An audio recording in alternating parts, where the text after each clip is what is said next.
Kanina mahaba ang naging journey nitong Spring in Prague, di ba? Mula sa principal filming hanggang sa ngayon ito, pinapromote nyo na.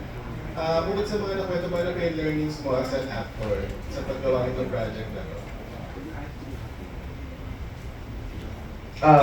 Para sa akin, learnings ko as an actor, kasi lahat ng mga projects ko before this film, lahat sexy.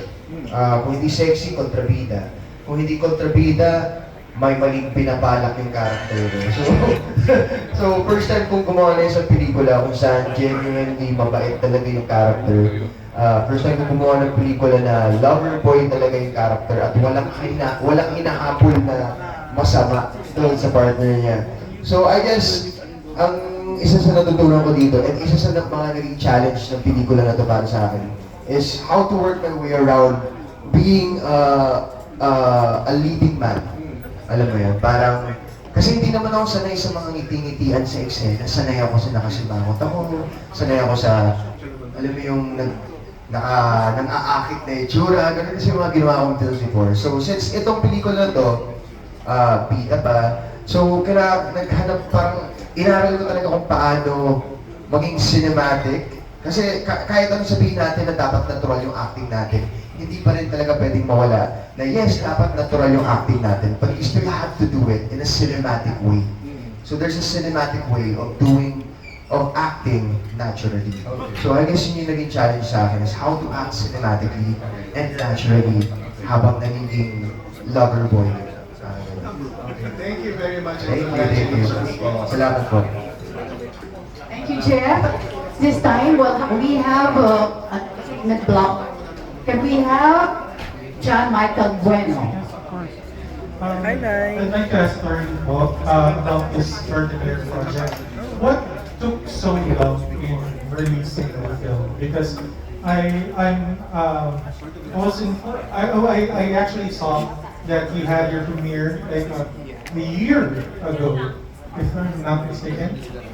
Yeah, And 2025. last year, yeah, like February, I think. Late last year. I think it was like May lang yun, May lang. just last year po. Actually, nakita ko tong video is like February something po. Hindi, itong nag-premiere tayo sa Uptown. Yeah, sa Uptown. 2025 attorney. Nga pala dyan. Opo. January pa nga. 2025. Oh, well, Yeah. hindi naman, last year technically, but hindi naman year na under the civil code that when you say a year, it's 12 months. Ano? Yeah. That's what. Anyway, it's like this, if I may just give you a short background on how this film came to be. Yes. Noong, 2025, noong 2023,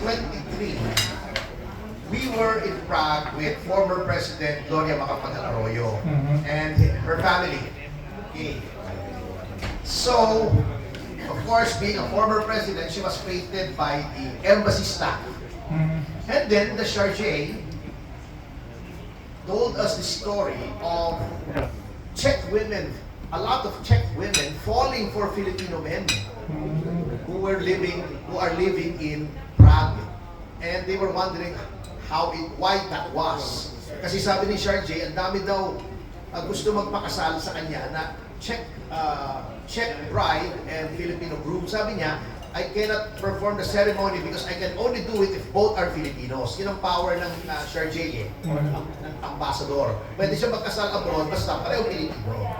So, we were delving into it and then, nakabuo kami ng story while having dinner about this, which evolved into a discussion about the history of the Czech Republic. And then, at that time, 2025, sabi namin, gawin natin in time for 2024 pala, 2024, na 50th anniversary of diplomatic relations between the Czech Republic and the Philippines. Up to the time na Czechoslovakia pa. Unfortunately, of course, matagal gumawa ng movie eh. Yes. If you just lock a movie together, makakaroon ka ng movie, pero hindi ganun kaganda yung movie mo. Mhm. So, we had to shoot in 2 different places. Sa Mindoro for the Philippine leg at saka sa Czech Republic. Of course, there were diplomatic and logistical difficulties. Ito, hindi ko naman siguro ikwento yung naging problema ni Elena. Elena. Elena is Russian. Eh, di ba merong standby Ukraine, Chuchu, yung mga ibang European countries. Yes. Dahil ginera ng Russia. Hindi makapunta si Elena directly sa Prague. Hindi siya mapapasukin. Parang sanction ng Czech Republic sa Russia. So we had to fly her to Paris and then she had to take the train from Paris to Czech Republic para walang border control. Actually, technically, nag-human smuggling kami. Yun ang mga difficulties, and there's the editing, and then there's working in sub-zero temperatures. Ngayon ko na nalaman, yung palang camera nyo, yan, ganyan. May Pagka working temperature. below zero, 30 minutes lang yung baterya. Ah. Ang hirap eh. It's not that easy to shoot in Europe. Hindi naman yung Paris or whatever. Czech Republic eh. Buti na lang, the Czech Republic is very friendly to movie makers. At saka ang bilis. Dito yung Film Development Council di ba 2022 entry natin yung Mama sa Pano? Dapat yun may subsidy for the first time. Nakuha namin yung subsidy namin 2025. Doon, yung kanilang yung tax refund nila since nag-shoot ka sa Czech Republic, nag-shoot kami for ilang days ba? 7 ba? A week and a half. Bago ako umalis, nasa akin na yung tax refund ko. Oh, wow. Pinagin na namin ni Paolo sa kanila Elena dun sa mga bar doon. Sarap eh. Sarap uminom kasi lamig eh. Para uminit lang, hindi naman para malasing. Alright. So those were like Those were the difficult. Then, inasal pa yung editor namin. Oo. So, hindi makapag-edit ng hina. Parang kasal eh. So, yun ang mga difficulties. Alright, thank you so much for that story, sir. Well, now that it will actually be shown in theaters on February, what is your hope for the film, sir? Well, we hope that people watch it, not only so we can, of course, I will be candid, we want at least to get back our capital para makagawa ulit kami. But also, to learn something from the movie. Kasi may matututuhan kayo about history, about communism, about literature. Kasi yung ending namin is a loose adaptation of O. Henry's short story, yung The Gift of the Magi. Kung alam niyo yung story na yon. Basta makikita nyo, and yun nga, yung kinikwento kay GMA, yung GMA ng Chargé natin, na yung cultural, ang difficulty. It's difficult enough that you get married, di ba? Medyo may adjustment na yun. Ngayon, kung different cultures, mas mahirap pa pala. Kasi talagang may conflict eh. Yun lang, iba, siguro, ewan ko kung gusto ikwento ni Pao, yung differences cultural differences, yung sa attitude towards, filmmaking ng Pilipino at saka ng taga-Europe, di ba? Yeah, maybe Paolo can give us a short preview of what happened when you first met her and the working relationship that you had with the actress.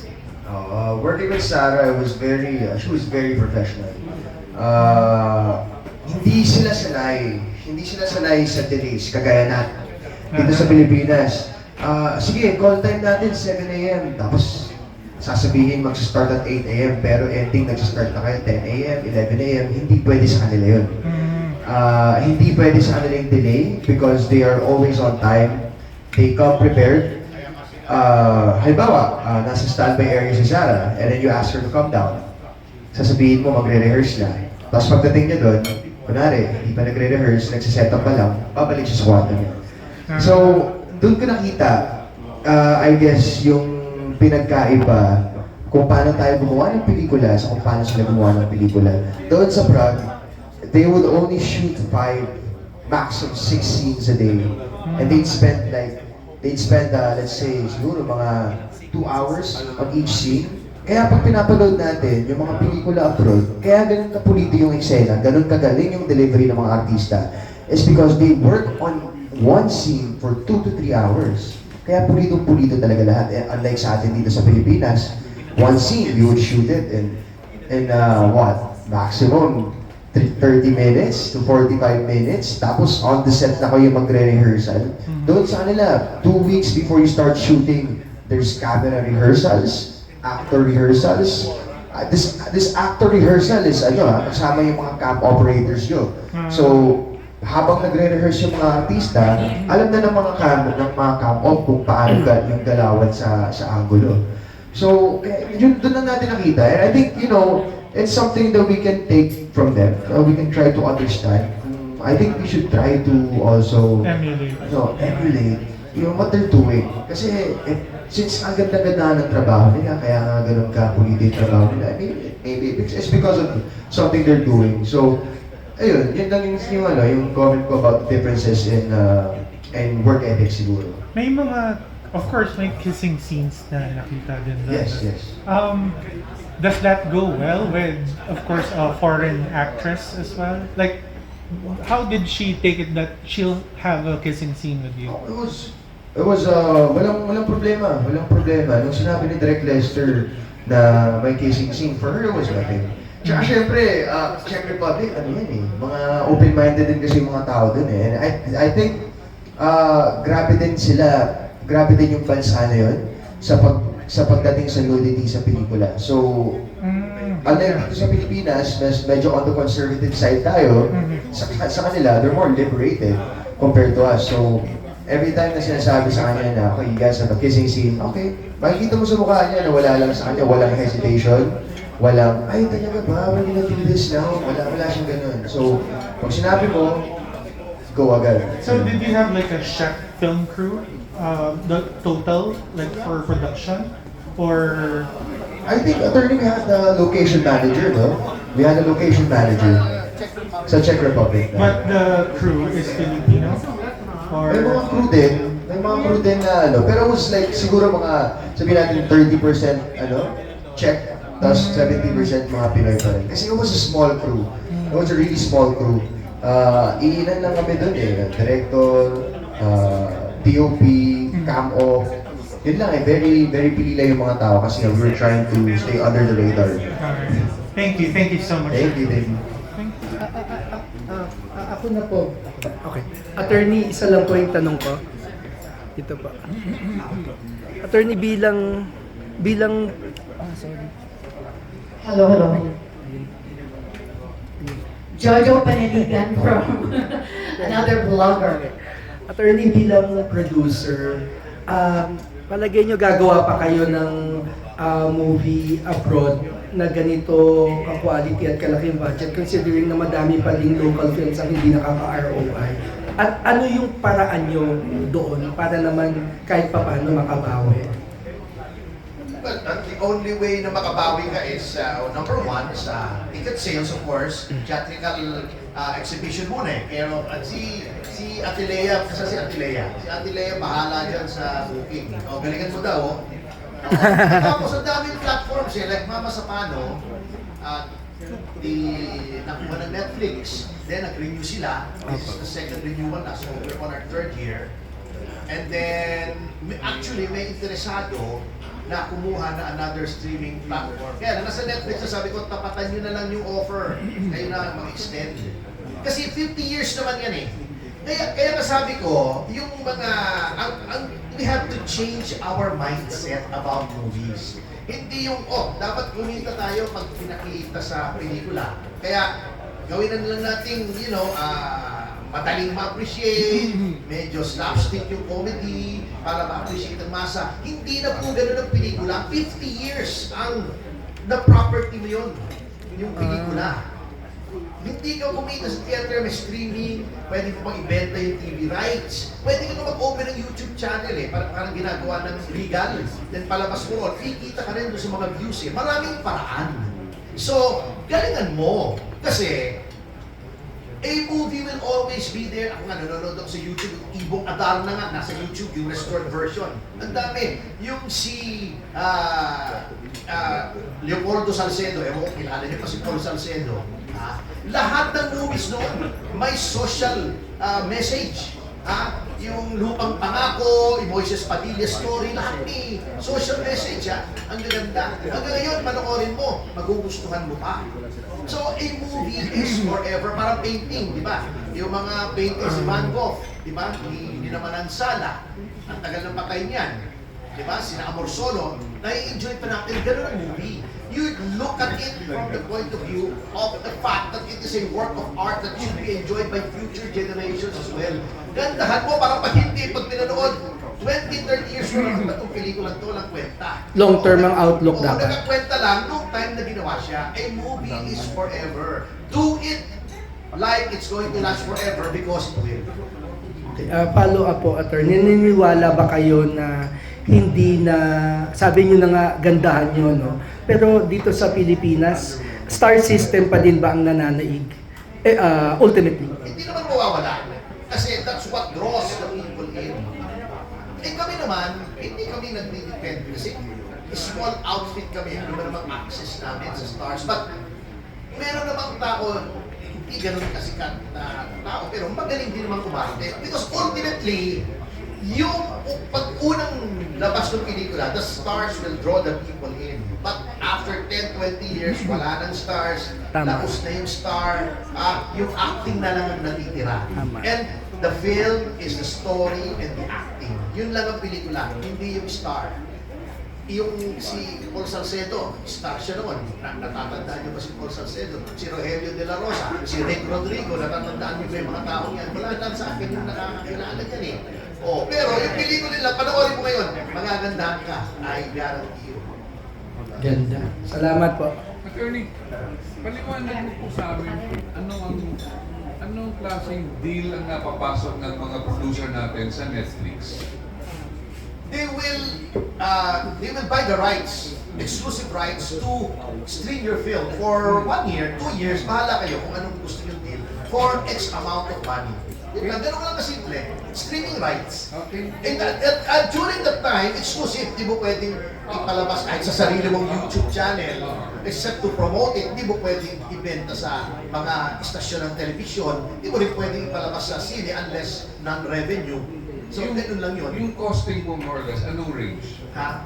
Yung halaga? Depende sa negotiation nyo. Suffice it to state na nakabawi na kami and then some for Mama Sapano. It was not instant kasi ang box office lang naman namin ng MMFF a little over, not even 6 million. Wala namang problema sa amin yun kasi noon nga sabi ng mga partners ko, enter ko kasi nagandahan sila. Sabi ko, sirs, mga bossing, wag nating isama sa MMFF yan. Sabi nila, bakit? Feel bad movie yan kailangan sa MMFF, feel good di ba? Diba? Or natakot sila kasi pag natakot ka afterwards, you feel relieved Yung adrenaline parang sumakay ka sa roller coaster. But this film, paglabas mo sa sisinihan, gusto mo malapak ng tao kasi galit Sabi ko, hindi uubra, walang manonood. Sabi nila, hindi, sige na, isali mo na. Sinali ko. Siyempre, I was outvoted by the partner. Sinali ko. Pero I'm happy and comforted by the fact that we were able to win 5 trophies. For a person who is a newbie, first movie ko to sa MMFF, second movie ko lang, I'm feeling Orson Welles ako kasi si Orson Welles yung Citizen Kane.